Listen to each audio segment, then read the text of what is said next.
जय श्रीमन नारायण। स्वागत है दोस्तों आप सभी का आपके चैनल जी जायसवाल यूट्यूब स्टोरी में। दोस्तों आज हम सुनेंगे श्रीमद् भागवत महापुराण कथा तृतीय स्कंद का अष्टादश अध्याय।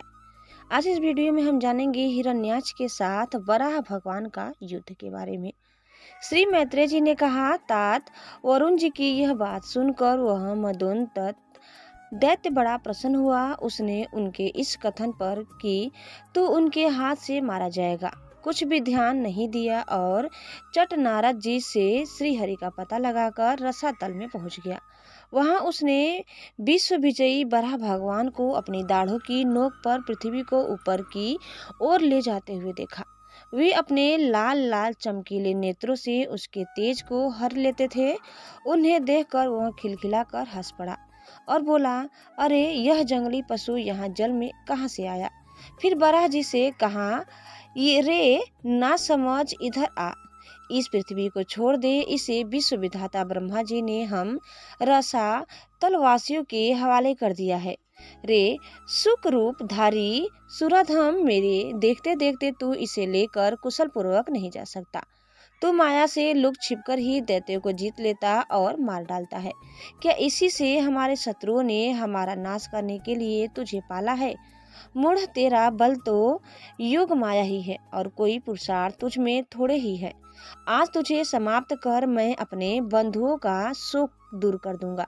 जब मेरे हाथ से छूटी हुई गदा के प्रहार से सिर फट जाने के कारण तू मर जाएगा, तब तेरी आराधना करने वाले जो देवता और ऋषि हैं वे सब भी जड़ कटे हुए वृक्षों की भांति स्वयं ही नष्ट हो जाएंगे। हिरण्याक्ष भगवान को दुर्वचन बाणों से छेदे जा रहा था, परंतु उन्होंने दांत की नोक पर स्थित पृथ्वी को भयभीत देखकर वह चोट सह ली तथा जल से उसी प्रकार बाहर निकल आए जैसे ग्रह की चोट खाकर हथनी सहित गजराज जब उसकी चुनौती का कोई उत्तर न देकर वे जल से बाहर आने लगे, तब ग्रह जैसे गज का पीछा करता है, उसी प्रकार पीले केस और तीखी दाढ़ों वाले उस दैत्य ने उनका पीछा किया तथा ब्रज के समान कड़क कर वह कहने लगा, तुझे भागने में लज्जा नहीं आती। सच है, असत पुरुषों के लिए कौन सा काम न करने योग्य है। भगवान ने पृथ्वी को ले जाकर जल के ऊपर व्यवहार योग्य स्थान में स्थित कर दिया और उसमें पानी आधार शक्ति का संचार किया। उस समय हिरण्याक्ष के सामने ही ब्रह्मा जी ने उनकी स्तुति की और देवताओं ने फूल बरसाए। तब श्री हरि ने बड़ी भारी गदा लिए अपने पीछे आ रहे हिरण्याक्ष से, जो सोने के आभूषण और अद्भुत कवच धारण किए था तथा अपने कटुवाक्यों से उन्हें निरंतर मर्माहत कर रहा था, अत्यंत क्रोधपूर्वक हंसते हुए कहा। श्री भगवान ने कहा, अरे सचमुच ही हम जंगली जीव हैं जो तुझ जैसे ग्राम सिंहों यानी कुत्तों को ढूंढते फिरते हैं। दुष्ट वीर पुरुष तुझ जैसे मृत्युपाश में बंधे हुए अभागे जीवों की आत्म श्लाघा पर ध्यान नहीं देते। हाँ, हम रसातल वासियों की धरोहर चुराकर और लज्जा छोड़कर तेरी गदा के भय से यहाँ भाग आए हैं। हम में ऐसी सामर्थ्य ही कहाँ कि तेरे जैसे अद्वितीय वीर के सामने युद्ध में ठहर सके। फिर भी हम जैसे तैसे तेरे सामने खड़े हैं। तुझ जैसे बलवानों से बैर बांधकर हम जा भी कहाँ सकते हैं। तू पैदल वीरों का सरदार है, इसीलिए अब निसंकोच होकर उधेड़ बोन छोड़कर हमारा अनिष्ट करने का प्रयत्न कर और हमें मारकर अपने भाई बंधुओं के आंसू पोंछ। अब इसमें देर न कर, जो अपनी प्रतिज्ञा का पालन नहीं करता वह असभ्य है, भले आदमियों में बैठने लायक नहीं है। मैत्रेय जी कहते हैं, विदुर जी, जब भगवान ने रोष से उस दैत्य का इस प्रकार खूब उपहास और तिरस्कार किया, वह पकड़कर खेल लाए जाते हुए सर्प के समान क्रोध से तिलमिला उठा। वह खींचकर लंबी लंबी सांसें लेने लगा। उसकी इंद्रियां क्रोध से क्षुब्ध हो उठी और उस दुष्ट दैत्य ने बड़े वेग से लपक कर भगवान पर गदा का प्रहार किया, किंतु भगवान ने अपनी छाती पर चलाई हुई शत्रु की गदा के प्रहार को कुछ टेढ़े होकर बचा लिया। ठीक वैसे ही जैसे योग सिद्ध पुरुष मृत्यु के आक्रमण से बचने को बचा लेता है। फिर जब वह क्रोध से होठ चबाता अपनी गदा लेकर बार बार घुमाने लगा, तब श्री हरि कुपित होकर बड़े वेग से उसकी ओर झपटे। सौम्य स्वभाव विदुर जी, तब प्रभु ने शत्रु की दाईं भौं पर गदा की चोट की, किंतु गदा युद्ध में कुशल हिरण्याक्ष ने उसे बीच में ही अपनी गदा पर ले लिया। इस प्रकार श्रीहरि और हिरण्याक्ष एक दूसरे को जीतने की इच्छा से अत्यंत क्रुद्ध होकर आपस में अपनी भारी गदाओं से प्रहार करने लगे। उस समय उन दोनों में ही जीतने की होड़ लग गई। दोनों के ही अंग गदाओं की चोटों से घायल हो गए थे।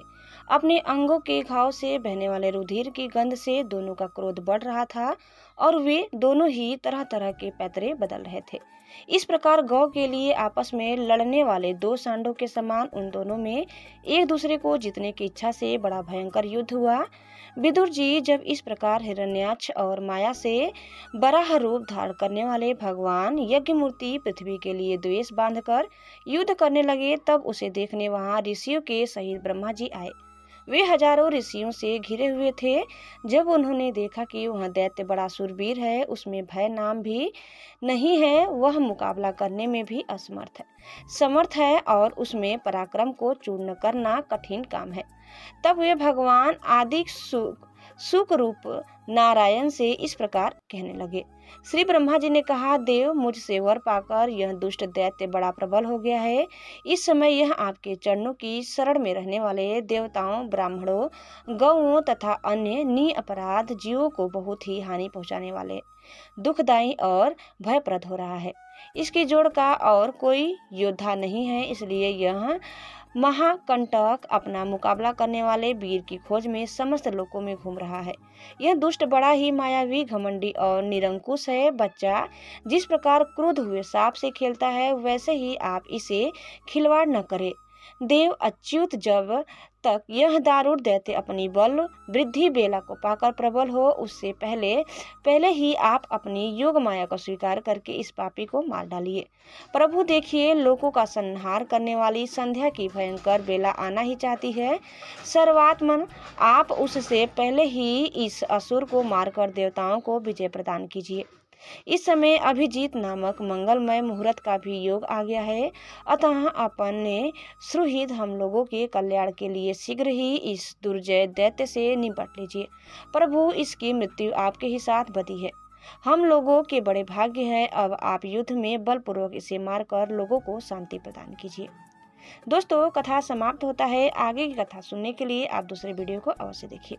दोस्तों, आपको हमारा आज का यह वीडियो कैसा लगा कमेंट करके जरूर बताइए, और चैनल में नए हैं तो प्लीज़ लाइक, शेयर और सब्सक्राइब करना न भूलें। धन्यवाद। एक बार प्रेम से बोलिए श्री बांके बिहारी लाल की जय। ओम नमः शिवाय। हर हर महादेव।